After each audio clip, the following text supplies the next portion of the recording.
Assalamualaikum warahmatullahi wabarakatuh. Perkenalkan, nama saya Nana Roisatul Kusna, NPM 21010808012, Prodi Tadris Biologi kelas A. Pada video ini saya akan menyampaikan materi tentang metabolisme. Jadi, apa itu metabolisme? Metabolisme merupakan segala reaksi kimia yang berlangsung di dalam tubuh makhluk hidup. Metabolisme dibagi menjadi dua, yaitu katabolisme dan anabolisme. Metabolisme dibantu oleh zat katalis yang disebut dengan enzim. Jadi, apa sih yang dimaksud dengan enzim itu? Enzim adalah biokatalisator organik yang dihasilkan organisme hidup di dalam protoplasma yang terdiri atas protein atau suatu senyawa yang berkaitan dengan protein. Komponen dari enzim yaitu apoenzim dan gugus prostetik. Apoenzim tersusun dari protein, bersifat labil terhadap suhu dan pH. Gugus prostetik bukan protein. Gugus prostetik dibagi menjadi kofaktor dan koenzim. Kofaktor yaitu molekul anorganik, sedangkan koenzim yaitu molekul organik. Keseluruhan dari komponen ini disebut dengan holoenzim. Nah, enzim ini memiliki beberapa sifat. Yang pertama yaitu sebagai biokatalisator, artinya mempercepat reaksi tanpa ikut bereaksi dan juga terjadi di dalam tubuh. Kemudian, enzim bekerja secara spesifik. Satu jenis enzim hanya dapat merubah satu jenis substrat. Contohnya, amilium diubah menjadi maltosa oleh amilase. Lalu, enzim bersifat reversibel. Maksudnya, enzim bekerja dua arah atau bolak-balik. Contohnya, TP diubah menjadi ADP. Selanjutnya, enzim bersifat termolabil atau tidak tahan panas. Dan enzim bekerja efisien. Artinya, bekerja cepat karena dapat menurunkan energi aktivasi. Faktor yang mempengaruhi enzim yaitu yang pertama temperatur. Suhu optimum untuk enzim bekerja kurang lebih 30 derajat Celcius. Jika kurang, enzim akan menjadi inaktif. Jika melebihi batas akan terjadi denaturasi. Kemudian ada pH. Enzim memiliki pH optimum yang dapat bersifat asam maupun basa. Sebagian besar enzim pada manusia mempunyai pH optimum antara 6 sampai 8. Misalnya enzim tripsin yang mendegradasi protein. Namun ada beberapa enzim yang aktif pada kondisi asam, misalnya enzim pepsin. Lalu ada konsentrasi enzim. Pada umumnya, konsentrasi enzim berbanding lurus dengan kecepatan reaksi. Hal ini berarti penambahan konsentrasi enzim mengakibatkan kecepatan reaksi meningkat dan mencapai kecepatan konstan. Selanjutnya aktivator. Terdapat zat kimia tertentu yang dapat meningkatkan aktivitas enzim. Misalnya garam-garam dari logam alkali dalam kondisi encer dapat memicu kerja enzim. Demikian pula dengan ion logam, kobal, magnesium, nikel, mangan, dan klorin. Lalu ada zat-zat penghambat atau inhibitor. Beberapa zat kimia dapat menghambat aktivitas enzim seperti garam-garam yang mengandung merkuri dan sianida. Dengan adanya zat penghambat ini, enzim tidak dapat berkaitan dengan substrat sehingga tidak dapat menghasilkan suatu produk. Cara kerja enzim dibagi menjadi dua, yaitu teori lock and key dan teori Indukschwitz. Pada teori lock and key, enzim diumpamakan sebagai gembok mempunyai sebagian kecil yang dapat mengikat substrat, dan enzim yang dapat mengikat substrat disebut dengan sisi aktif. Substrat diumpamakan dengan kunci yang dapat berikatan dengan sisi aktif enzim. Sedangkan pada teori Indukschwitz, sisi aktif enzim bersifat fleksibel dan dapat menyesuaikan bentuk substrat. Nah, enzim ini memiliki penghambat yang disebut dengan inhibitor. Inhibitor ini ada yang bersifat kompetitif dan non-kompetitif. Nah, pada sifat inhibitor kompetitif ini, zat-zat penghambat mempunyai struktur mirip dengan struktur substrat. Dengan demikian, zat penghambat dengan substrat saling berebut untuk bergabung dengan sisi aktif enzim.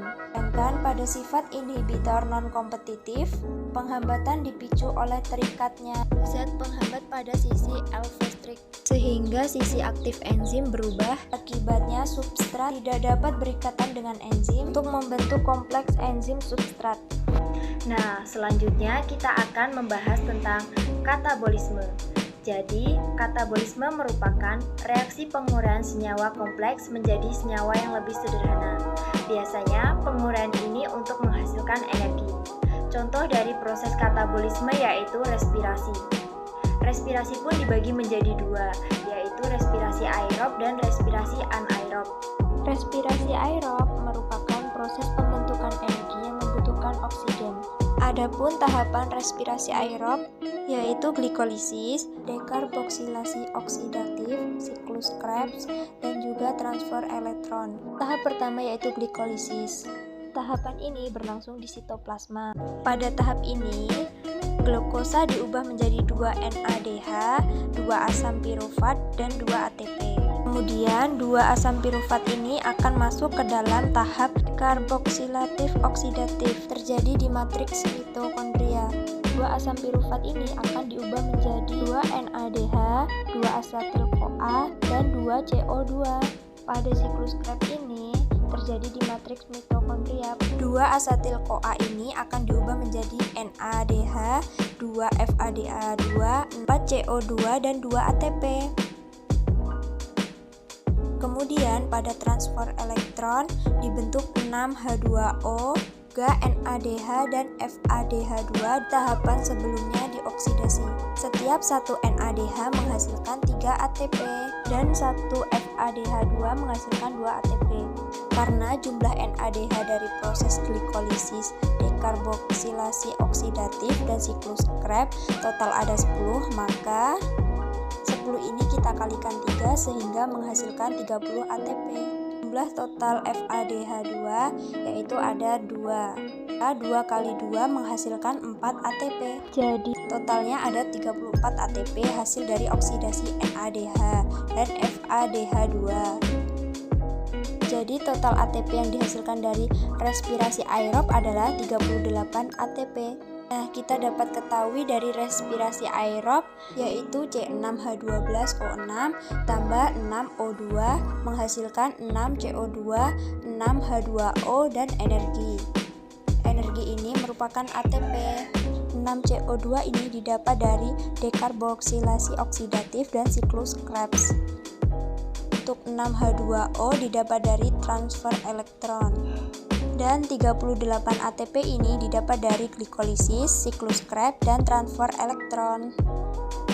Respirasi anaerob ini merupakan proses pembentukan energi yang tidak membutuhkan oksigen. Contoh peristiwa respirasi anaerob pada proses fermentasi. Fermentasi ini terjadi pada jaringan otot yang kekurangan oksigen karena aktivitas yang berlebihan, dengan hasil akhir berupa asam laktat.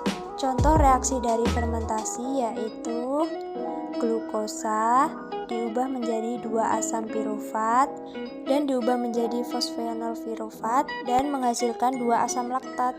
Nah, sayangnya respirasi anaerob ini hanya menghasilkan 2 ATP. Selanjutnya, anabolisme. Kebalikan dari katabolisme, anabolisme merupakan pembentukan senyawa sederhana menjadi senyawa kompleks. Biasanya proses ini memerlukan energi.